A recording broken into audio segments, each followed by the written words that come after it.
할렐루야! 오늘도 예배로 하루를 시작하시는 모든 성도님들을 주님의 이름으로 환영하고 축복합니다.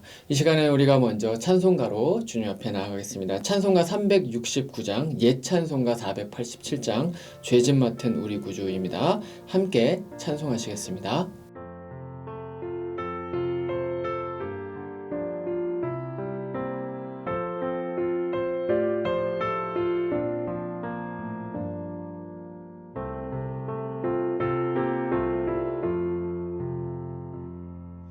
죄짐 맡은 우리 구주 어찌 좋은 친구인지 걱정 근심 무거운 짐 우리 주께 맡기세 주께 고함 없는 받지 못하네 사람들이 어찌하여 아뢰 주를 모를까 시험 걱정 모든 괴로움 없는 사람 누굴까 부질없이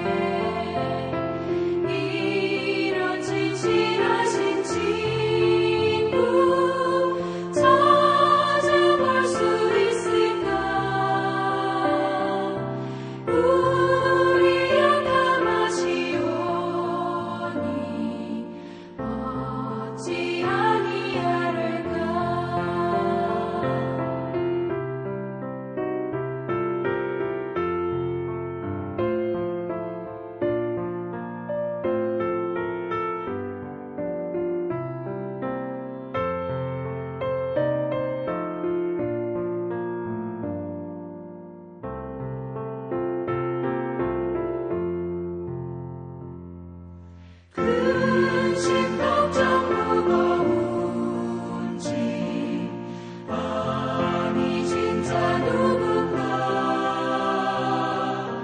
비방 초는 우리 예수 주께 기도드리세 세상 친구 멸시하고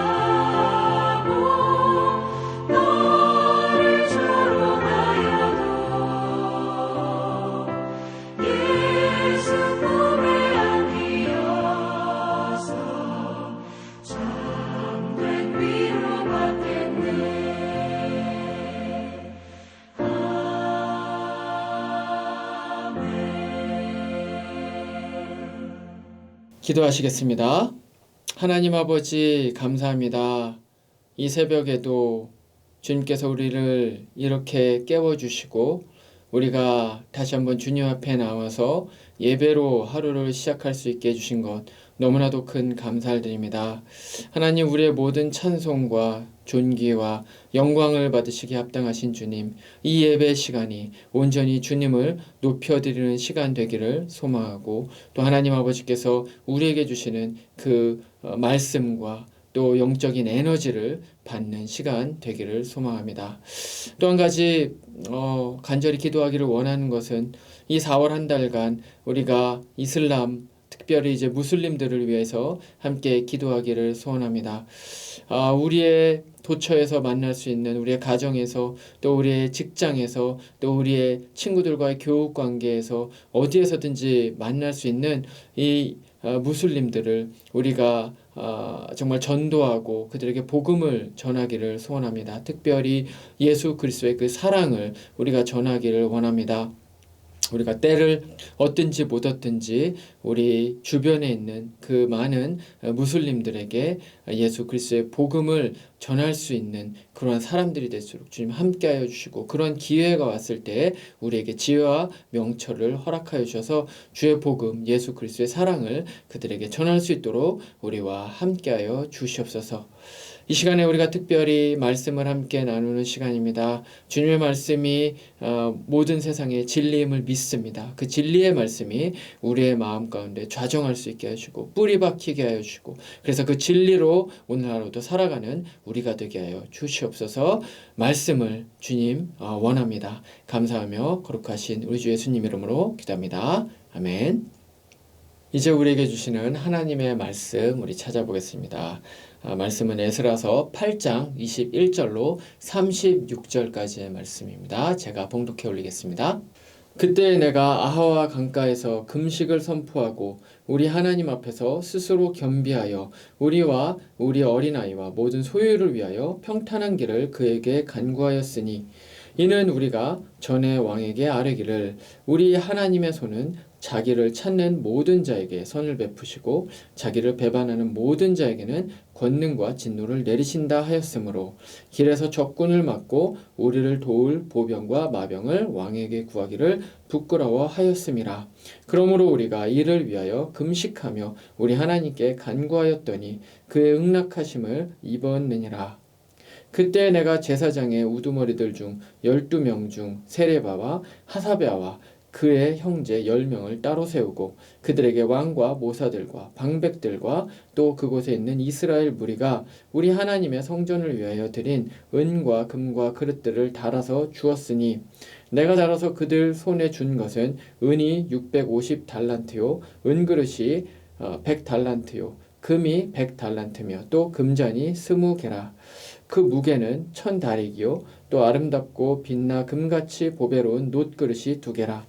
내가 그들에게 이르되 너희는 여호와께 거룩한 자요 이 그릇들도 거룩하고 그 은과 금은 너희 조상들의 하나님 여호와께 즐거이 드린 예물이니, 너희는 예루살렘 여호와의 성전 골방에 이르러 제사장들과 레위 사람의 우두머리들과 이스라엘의 족장들 앞에서 이 그릇을 달기까지 삼가 지키라. 이에 제사장들과 레위 사람들이 은과 금과 그릇을 예루살렘 우리 하나님의 성전으로 가져가려 하여 그 무게대로 받으니라. 첫째 달 12일에 우리가 아하와 강을 떠나 예루살렘으로 갈새 우리 하나님의 손이 우리를 도우사 대적과 길에 매복한 자의 손에서 건지신지라.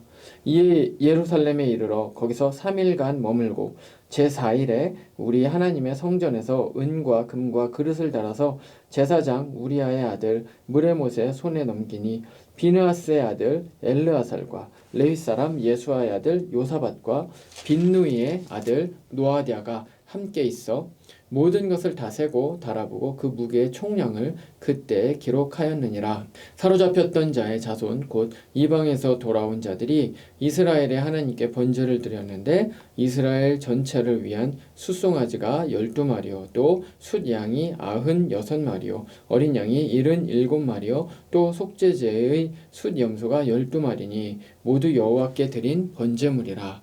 무리가 또 왕의 조서를 왕의 총독들과 유브라데강 건너편 총독들에게 넘겨주매 그들이 백성과 하나님의 성전을 도왔느니라. 아멘. 바벨론에 의해서 남유다가 멸망을 당한 이후에 이 바사왕 고레스가 이제 이스라엘 백성들에게 칙령을 발표하죠. 그래서 이스라엘 민족들이 옛날에 살던 그들의 조상의 땅으로 다시 돌아가도 된다라고 이제 그렇게 이야기를 해서 스룹바벨과 예수아의 그 지도하에 이제 이스라엘 백성들이 한번 이제 이스라엘로 돌아갔었던 적이 있습니다. 그런데 그 이후에 약 한 80년 정도가 지난 이후에 바사왕 아닥사스다가 또 다른 칙령을, 두 번째 칙령을 내리는데, 그 칙령은 무엇이었냐면 이스라엘 민족이 두 번째로 이제 또 이스라엘로 귀환을 해도 된다라는 그러한 칙령이었습니다. 그런데 이 두 번째 귀환의 지도자는 에스라였습니다. 이 에스라로 말할 것 같으면 율법 학자이면서 제사장이었던 사람이었죠. 오늘 우리는 이 두 번째 귀환의 말씀을 함께 보면서 우리의 믿음과 관련되어 있는 아주 중요한 한 가지 요소에 대해서 좀 이야기를 나눠보려고 하는데요. 특별히 오늘의 말씀 21절에서 23절에 이제 기록되어 있는 이 말씀에 초점을 맞춰서 우리가 함께 말씀을 나눠보고자 합니다. 말씀드렸던 것처럼 에스라서 7장 말씀에 보면 이제 아닥사스다가 이스라엘 민족에게 그 이제 칙령을 내려서 이들이 그들의 살던 이제 조상의 땅으로 이제 돌아갈 수 있도록 그렇게 허락을 내리는 장면이 나옵니다.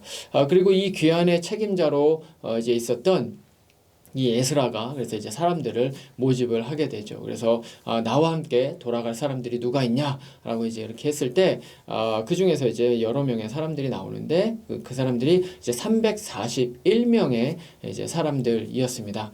근데 이것은 1차 귀환이 약 한 4천여 명 이상 되었던 것에 비하면 사실 많지 않은 이제 그러한 인원이었던 것이죠. 근데 어쨌건 그래서 이제 이 사람들을 아하와 강이라는 곳으로 이제 모읍니다. 이제 모아서 이 사람들을 이제 귀환 준비를 시키는 거죠. 근데 이제 귀환 준비를 할 때 가장 중요한 일이 무엇이었을까요? 뭐 어떤 계획을 세우는 것이었을까요? 아니면 돌아가면서 뭐 준비해야 되는 그런 많은 뭐 음식들이라든가 뭐 기물들이라든가 뭐 이제 이런 것들을 준비하는 것이 가장 중요한 것이었을까요? 물론 그 모든 것들이 다 중요한 것이었습니다. 하지만 그것들보다 훨씬 더 이제 중요한 것이 있었는데 그것은 무엇이었냐면 바로 금식을 선포하고 기도를 하는 일이었습니다. 왜냐하면 이 여행이 굉장히 길기도 하고 또 위험한 여행이었기 때문에 그렇습니다. 일단 거리 자체가 굉장히 깁니다. 한 1000마일 정도, 그래서 한 1500여 킬로미터 정도 되는 굉장히 장거리였죠.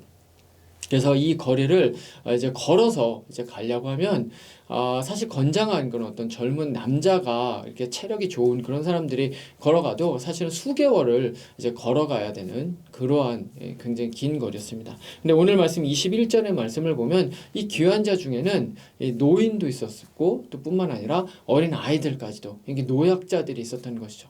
그렇기 때문에 그냥 이제 건장한 사람이 걷는 것보다 훨씬 더 장기간 이제 걸어가야 되는 그러한 상황이었습니다.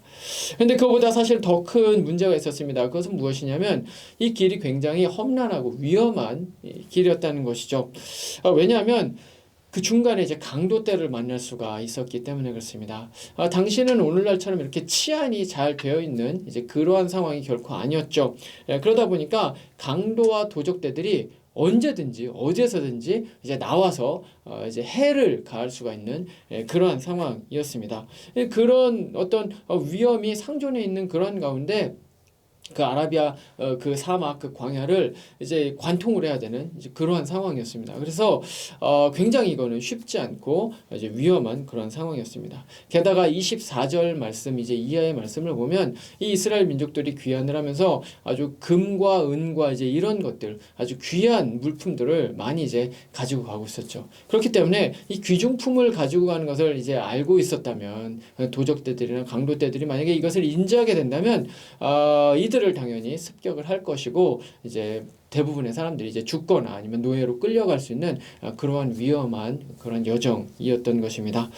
그래서 이런 위험 때문에 그들이 이제 이스라엘에 도착을 할 때까지 이제 아닥사스다 왕에게 호위군을 이제 좀 붙여달라고, 그래서 우리를 좀 보호해달라고 그렇게 요청을 할 수도 있었습니다. 왜냐하면 이 에스라서 7장 말씀이 앞장에 보면 이 아닥사스다의 조서가 나오는데 그 조서를 보면 이 아닥사스다 왕이 이스라엘 백성들에게 굉장한 호의를 가지고 있는 것을 볼 수가 있기 때문에 그렇습니다. 그래서 이들이 만약에 이스라엘에 이제 가게 될 때 우리가 좀 위험할 것 같으니까 우리를 좀 보호해 주세요, 좀 마병을 좀 지원해 주세요 한다면 아마 왕은 기꺼이 그러한 조치를 취해 주었을 것이라고 생각이 됩니다. 근데 문제가 있습니다. 문제는 뭐냐면 이 귀환의 총괄 책임을 맡고 있는 에스라가 그런 요청을 일부러 의도적으로 하지 않았다는 것이죠. 왜냐하면 이제 22절 말씀을 보면 이 에스라를 비롯한 이 이스라엘 백성들이 전에 이 왕한테 이와 같은 이야기를 했기 때문에 그렇습니다. 이런 이야기를 했죠. 제가 읽어보겠습니다. 왕에게 이르기를 우리 하나님의 손은 자기를 찾는 모든 자에게 선을 베푸시고 자기를 배반하는 모든 자에게는 권능과 진노를 내리신다. 아멘. 이렇게 얘기를 했습니다. 언제 왜 이런 이야기를 했는지 모르겠습니다. 그러나 어쨌거나 하여튼 이스라엘 백성들이 이 왕에게 하나님의 주권과 하나님의 능력에 대해서 이와 같이 이제 이야기를 했었던 것입니다. 그렇기 때문에 하나님께서 자신들을 이렇게 지켜주신다고 이제 그렇게 얘기를 해놓고 막상 돌아갈 때가 되니까 좀 우리가 좀 불안해서 그러니까 우리한테 마병을 좀 지원해 주세요. 뭐 이제 이런 식으로 이야기를 하면 뭔가 그들이 말을 했었던 그 하나님의 능력을 마치 좀 믿지 못하는 것처럼 이제 그렇게 생각이 들 수가 있는 것이죠. 자기네들이 말을 해놓고도 사실은 신뢰하지 못하는 어떻게 보면 이건 모순적이고 어떻게 보면 좀 약간 거짓말 같이도 이제 그렇게 느껴지는 이제 그러한 상황이 될 수도 있었던 것입니다. 그래서 이렇게 하게 될 경우 이 율법 교사였던 에스라의 생각에는 이게 너무나도 부끄러울 것 같은 거예요. 너무나도 창피할 것 같은 거예요. 그래서 이 왕한테 이제 그러한 얘기를 하지를 못했습니다. 그래서 군사 요청을 하지 않고 그냥 자신들 스스로 이제 돌아가기로 이제 생각을 했었던 것이죠. 근데 이제 그렇게 생각을 하고 이제 사람들을 이제 강가로 모았습니다. 그래서 이제 왔는데 아마 이랬을 것 같습니다. 이렇게 와서 딱 보니까 에스라가 막상 이제 가려고 귀한 준비를 하고 있는데 이제 여기 이렇게 딱 광경을 보니까 어린 아이들도 막 뛰어다니고 있고요. 그리고 또 노약자들도 이제 거기에 이제 이렇게 앉아 있고 이제 이런 모습을 아마 봤겠죠. 보면서 아마 생각을 했을 것입니다. 이게 너무 위험한 일이구나. 이게 정말 힘들고 어려운 일이구나. 라고 생각을 해서 아마 거기서 이제 금식을 선포를 하고 이제 기도를 하게 되었을 것입니다. 자, 그러면 이제 이것이 오늘의 말씀의 이제 귀환의 과정인데 우리는 여기서 한 가지 질문을 던져볼 수 있습니다. 그것은 무엇입니까? 과연 에스라가 탑 리더로서 총괄 책임자로서 과연 올바른 선택, 과연 합리적이고 이성적인 선택을 했느냐는 것입니다. 만약에 이 예배를 함께 드리고 계신 우리 성도님들께서 에스라의 입장이었다면 그 총책임자로 임명이 된 사람이었다면 과연 어떻게 하셨을까요? 어떻게 하셨겠습니까? 아닥사스다 왕에게 호위 군사를 요청을 하지 않으셨을까요? 사실 이것은 아까도 말씀드렸지만 자기 혼자만의 안전의 문제가 아니었습니다. 말씀드렸던 것처럼 거기에는 노약자들이 있었죠. 어린 아이들이 있었습니다.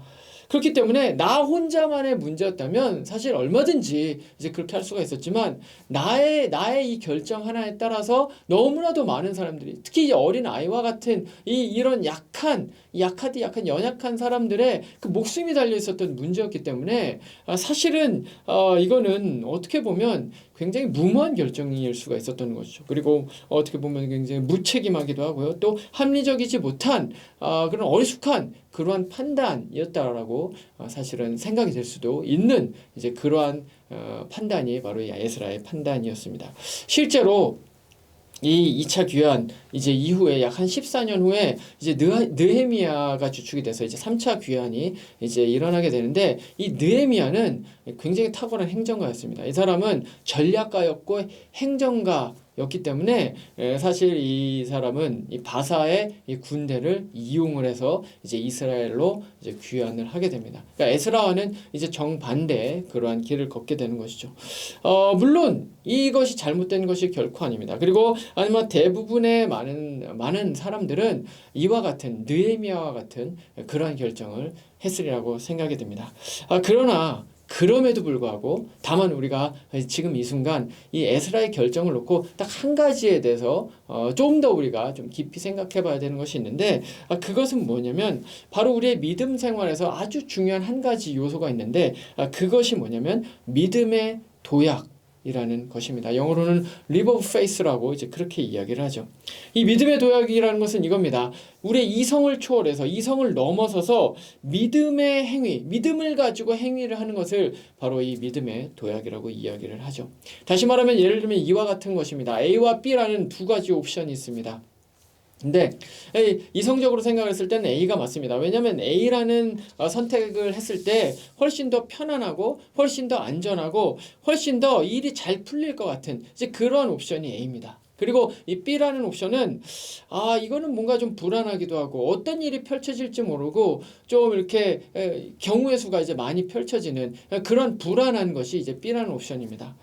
당연히 많은 사람들은 이성적으로 생각했을 때 A라는 옵션을 선택을 할 것입니다. 사실 이런 상황 가운데서 B를 이제 선택을 하는 사람은 많이 없죠. 근데 그럼에도 불구하고 믿음의 행위로서 B를 선택을 하는 것, 바로 이런 것이 이제 믿음의 도약입니다.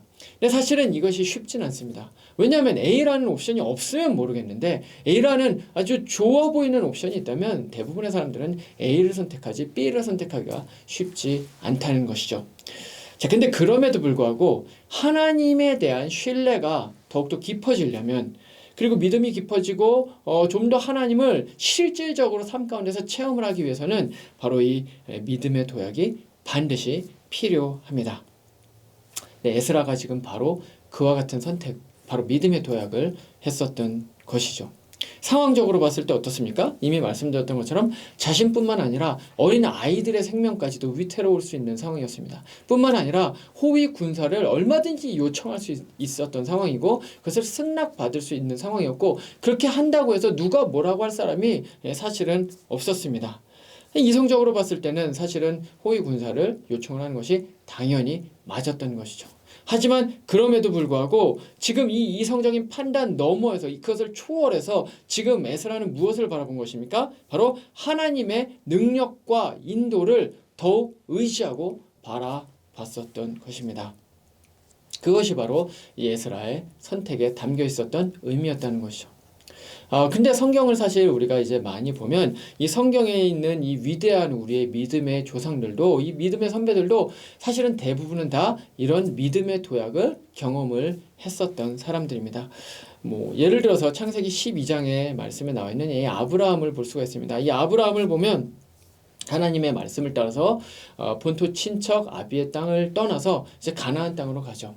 근데 이게 그냥 이 한 센텐스만 봤을 때는 뭐 그냥 별 어려움 없이 그렇게 이제 갔을 것처럼 생각이 듭니다. 그러나 이 아브라함의 이 떠남에 대해서 설명을 하고 있는 이 히브리서 기자는 히브리서 이 11장 8절 말씀에서 이 떠남을 뭐라고 이야기를 합니까?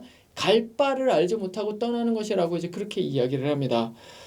사실 얼마나 막막한 일이었겠습니까? 뭐 지금과 같이 뭐 이렇게 내비게이션이 있는 것도 아니었습니다. 근데 이제 가야 되는 이제 그러한 상황이었던 거죠. 그냥 하나님께서 보여주는 그 땅, 근데 뭐 가본 적도 없는 그런 땅이니까 사실 이게 얼마나 답답한 일입니까? 그냥 가라고 하는 그곳을 이제 가게 되는 것입니다. 갈 길을 알았던 것도 아닙니다. 정확히 어디로 가야 되는지도 솔직히 알지를 못합니다. 그리고 거기에 도착한다고 해서 거기에 뭔가 뭐 막 갖추어져 있는 것이 아니었었던 것입니다.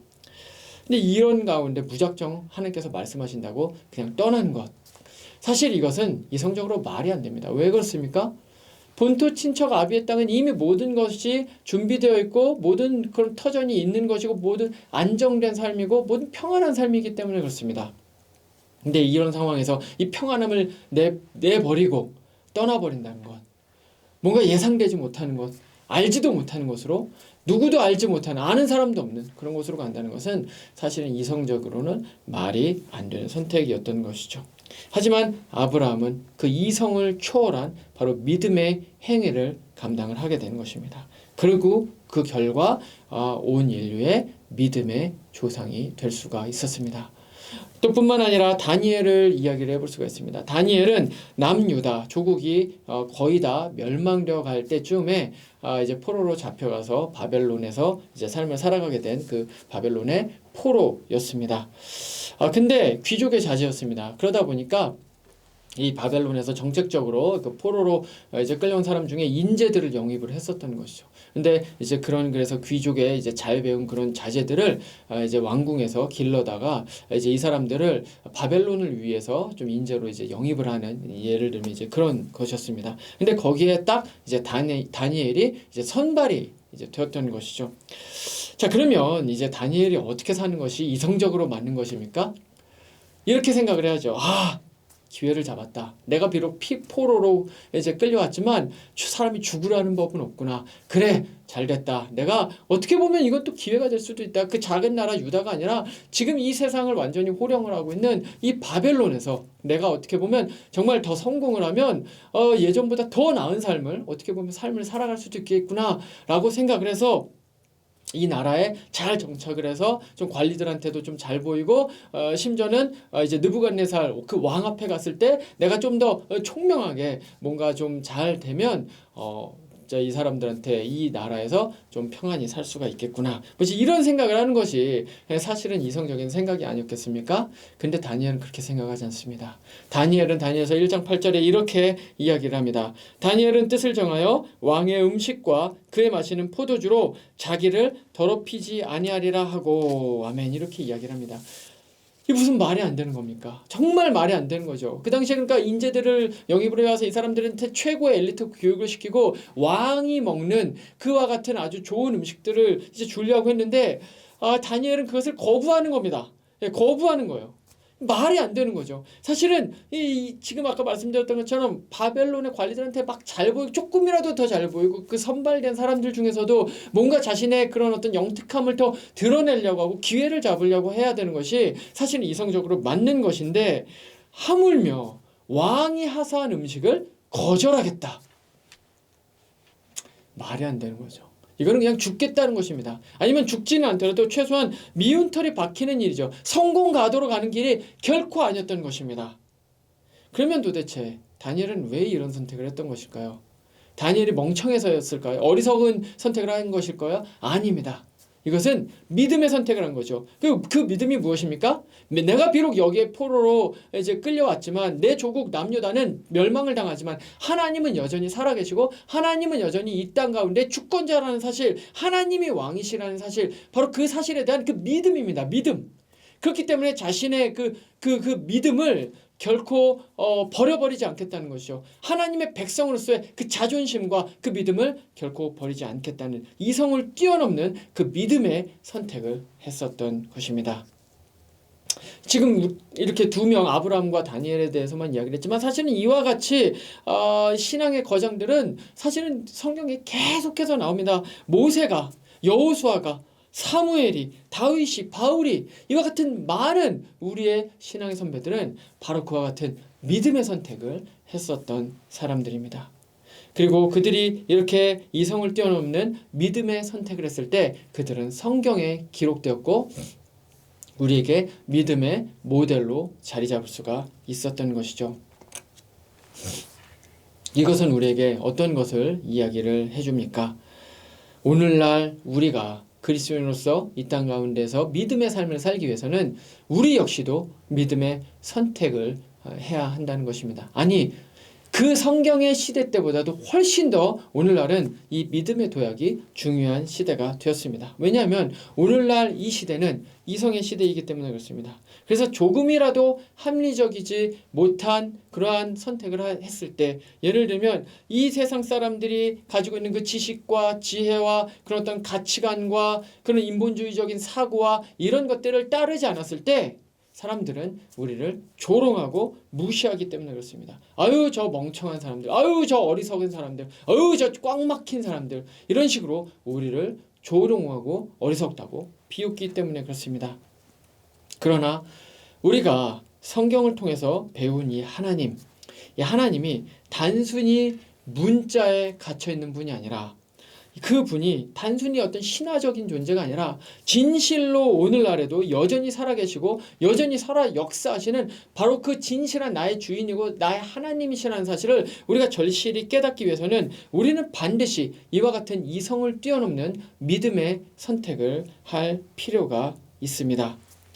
근데 사실 그것이 이미 말씀드렸던 것처럼 쉽지가 않죠. 왜냐하면 다른 사람들은 다 그렇게 살지 않기 때문에 그렇습니다. 다른 사람들은 다 이 세상의 지식을 따라서 삶을 살아가기 때문에 그렇습니다. 교회를 출석하지만 믿음을 갖고 이야기를 있다고 그렇게 이야기를 하지만 그럼에도 불구하고 가정 가운데서 직장 가운데서 학교 가운데서 실제적인 삶을 살아갈 때는 어떤 믿음의 선택이 아니라 이성적이고 합리적이고 사람들이 가는 그 넓은 길, 그 길로 가는 것이 훨씬 더 옳아 보이고 맞아 보인다는 것이죠. 그렇기 때문에 근데 문제는 무엇입니까? 그렇기 때문에 살아계신 하나님을 경험하지 못하는 것입니다. 성경에 있는 하나님이 그냥 문자적인 하나님일 뿐인 것입니다. 그냥 어떤 신화적인 존재일 뿐이고 진짜 그런 하나님이 있는지 없는지도 모르겠고 누군가는 그런 하나님을 만났다고 하는데 나는 그런 하나님을 만난 적이 없는 것입니다. 그렇기 때문에 신앙은 계속해서 침체될 수밖에 없게 되는 것이죠. 그럼 우리가 오늘날 이 세상을 살아갈 때 어떻게 살아가는 것이 구체적으로 믿음의 도약을 하는 그런 삶을 살아가는 것일까요? 여러 가지가 있겠지만 딱 한 가지만 이야기를 하자면 특별히 이 물질주의적인 이 세상과 이 세계관과 관련돼서 우리는 바로 경제적으로 믿음의 도약을 하는 삶을 이야기를 해볼 수가 있을 것입니다. 어떻게 하면 적은 돈으로 최고의 수익을 낼 수 있을까가 오늘날 대다수의 많은 사람들의 그런 사고를 이제 지배하고 있는 그런 사고의 구조, 세계관입니다. 가장 많이 고민하는 것이죠. 재테크. 어떻게 해야지 내 재산을 불릴 수 있을까? 어떻게 해야지 나의 주식을 더 뻥튀기 시키고 어떻게 해야지 더 수익을 많이 낼 수가 있고 어떻게 해야지 코인을 뭐 사서 어떻게 해야지 뭐 집으로 하여튼 무엇인가를 해가지고 어떻게 해야지 하여튼 돈을 재산을 많이 증식을 시킬 수 있을까? 이것이 오늘날 많은 사람들이 가지고 있는 사실은 최고의 최1순위의 그런 어떤 세계관이고 가치관이고 그런 어떤 사고 방식이고 또 관심이라고 그렇게 이야기를 할 수가 있을 것입니다. 물론 그 자체가 재산이 증식되고 이러는 것 자체가 이제 문제는 아닙니다. 하지만 그럼에도 불구하고 이런 어떤 세계관에 우리가 이제 잠식되어 있을 때 우리는 성경적인 가치관, 특별히 믿음의 도약을 통해서만 볼 수 있는 그 재물에 대한 그 경제적인 것에 대한 그 하나님의 일하심을 우리는 볼 수 없을 가능성이 크다는 거죠. 왜 그렇습니까? 우리가 그렇게 우리가 가진 어떤 물질에만 너무나도 관심을 가지게 된다면 사실은 타인을 위해서 우리가 돈을 쓰는 것 이런 것들이 굉장히 어리석은 모습처럼 이제 보이게 되고 사실은 그런 것이 내 마음 가운데 굉장히 거리낌이 많아지기 때문에 그렇습니다. 사실은 요즘 오늘날의 사회에서 내가 가진 돈으로 다른 사람을 돕는 것이 미담이 아니죠.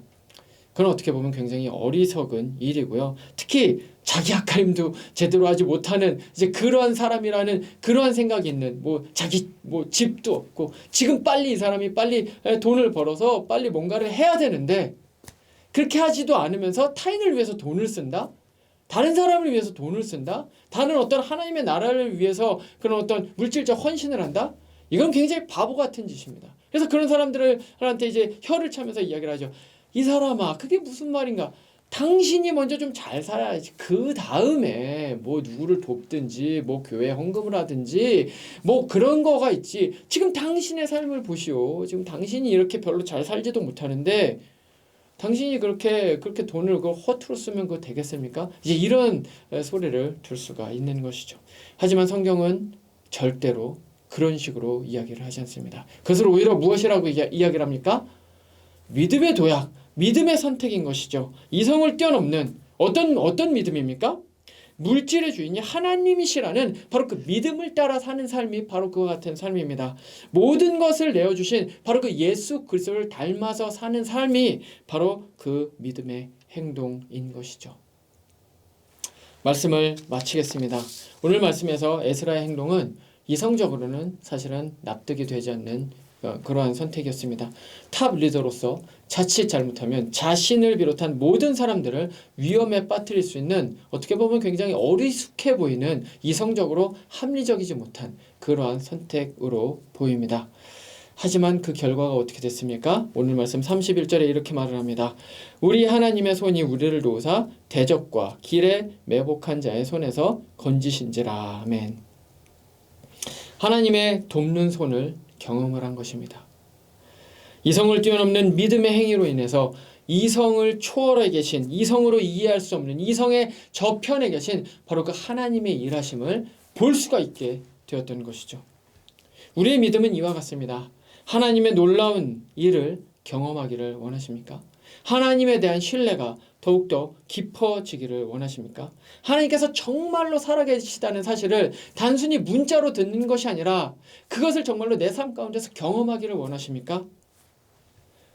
믿음의 선택을 하시기를 바랍니다. 비록 그 길이 불안해 보여도 어디로 가는지 알지 못하더라도 예상하지 못한 그런 어떤 위험들이 상존할지라도 이성적으로 납득이 되지 않을지라도 사람들이 손가락질을 할지라도 믿음으로 도전해 보시기를 바랍니다.